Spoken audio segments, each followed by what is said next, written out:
Episode 6, It Depends on Your Point of View. Part 1. Apologies for the rather sporadic nature of our little cerebral adventure, but my brain has been writing checks my body can't cash. But this is a big one. And I wanted to make sure we got here safe and sound. It's also too big for one episode, as my feeble mind can't process information on such a heroic scale. At least we are now on familiar if unstable soil, or should there be dirt? In the dim and distant past, when David Attenborough was a mere ankle-biter, you could tell people's outlook on life from the newspaper they bought. And they did. Buy them, that is, in their millions. Without the distraction of the internet, a surprising proportion actually read them. Traditionally, they did it to find out what had happened and what they should think of it. And of course, to have their prejudices confirmed. I can do no better than to hand over to the real experts from Yes Prime Minister. You can watch the clip after this. The link is available in the description below. As a teenager, I was probably unhealthily fascinated by the vagaries of the newspaper industry, an obsession fueled by the war stories from my father's lifetime of working for the Daily Mirror, not that they enticed me into working there. To a confirmed intellectual like my dad, being pressured into boozy lunches and forced to drink pints of mild while standing on a sticky carpet was a form of torture. But he did pass on to me a love of language, particularly the arcane, the ridiculous and the just plain wrong. In those pre-Thatcher days, journalists were represented by trade unions divided into chapters more reminiscent of Hell's Angels than the Church of England. Fathers ruled over brothers, and in the era of compulsory membership, journalists were all brothers, even the female ones. As for the printers' unions, they knew they would soon be redundant, and that hot metal typesetting would be obsolete. The ability to set typeface inside out and so literally have to mind your P's and Q's, which I originally thought meant don't leave it too long to go to the toilet at parties, has long since gone the way of vellum binding and quill sharpening. So they clung on to their Spanish practices to the bitter end, obstructing progress and indulging in obfuscation and, well, fraud. As a sub-editor on a national paper, my father had to know the English language exceptionally well, for which he had the huge advantage of having learned it in Germany. It was amazing how many errors he picked up, and also how many howlers fellow subs let slip through the net. Every year the journalists published a muck-up newspaper for charity crammed full of examples of their own ineptitude. The Mirror was hardly the worst offender, the majority of foot-in-mouth-isms coming from the regional press and the Guardian, which thoroughly deserved its nickname of the Groeniad. The entries in the spoof paper were subject to self-censorship though, and I suspect that the most embarrassing cock-ups were quietly buried. I am not talking here of badly mixed metaphors like the previous sentence, or simple typos, but errors like the double-page spread feature on kissing in public, whose banner headline was inexplicably lacking the letter L, at a time of strict government censorship and financial constraints. Buying back from newsagents millions of freshly delivered copies was no laughing matter. You couldn't make it up, at least I couldn't. And I didn't. But the real treasures come mostly from the latest World War, when experienced journalists had gone off to fight, and papers across the country were staffed by anyone who was left. Inexperience meant that they were not aware that other people did not always interpret things the same way they did, They lack perspective.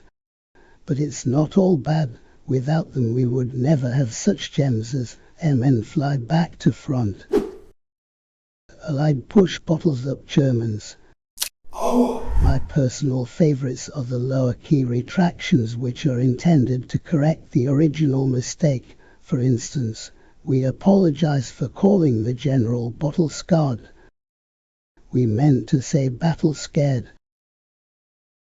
And then there is the totally insincere correction, like this one from a more recent battleground. We regret describing the Bishop of Armagh as that Anglican knave. It should have read Primate of all Ireland. So what, you may ask, has any of this to do with where we are standing?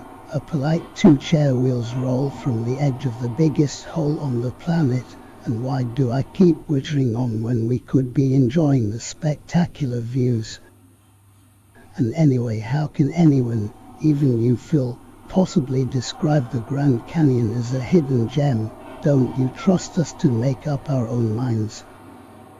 To which I can only answer, a lot. I feel I have to, because I'm able to, and I'm afraid I don't trust your minds. That is, I am not being intentionally arrogant or offensive here, or at least I hope not. But sometimes you have to tell the unvarnished truth, no matter what the consequences. Just ask my former director. The only thing worse than being proved wrong in these circumstances is being proved right. Talk about shooting the messenger, but that's a story for another day, perhaps when he has forgiven me. Anyway, this is the 3rd time I have been to the southern rim of the Grand Canyon, and it was only after the 2nd visit that I realized what I had been missing. Yes, I had seen spectacular photos and videos, but after traveling such a long way, my first visit left me feeling oddly disappointed. Yes, I was able to enjoy the views, but apart from the sun on my back and the breeze in my hair, actually being there added nothing much to what the 2-dimensional pictures had already told me. This was totally out of line with other iconic places I have seen. The Taj Mahal, for example, is also well photographed, but I was not prepared for its beauty and grandeur when seen in flesh and stone. So why did the Grand Canyon initially lack the wow factor for me? I think it's because it was hiding in full sight. I have now realized why I found the view from this viewpoint strangely underwhelming. I now realize that it was completely the opposite. My brain was on overload, unable to process what my eyes were telling it. My cognitive ability was letting me down, and I was not used to that. It had always been so good at filling in the gaps, especially from my color blindness. People ask what colors I can't see, to which one of my politer responses is, "Tell me, who didn't you meet yesterday?"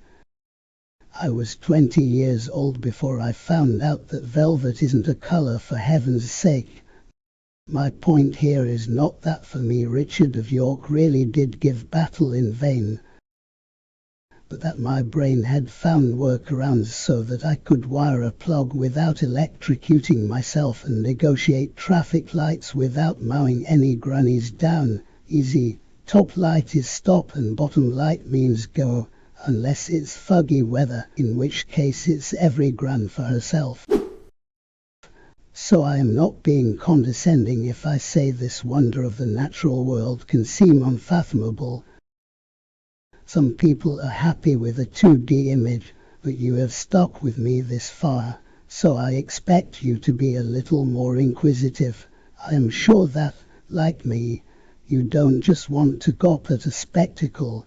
You will want to understand what you are seeing, so please spend as long as you like taking in all the amazing views this South Rim path has to offer.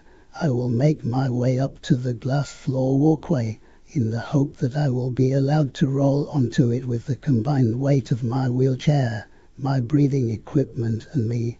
I am confident it will be okay. After all, In the United States of Bariatrica, I weigh less than most people's breakfast. Let's meet up there when you're finished. Take your time, but when you have seen your fill, see your fill. I only ask for one more thing. Tell me how many dimensions you saw. There, I have always wanted to end on a cliffhanger, and this is the closest I'm ever going to get.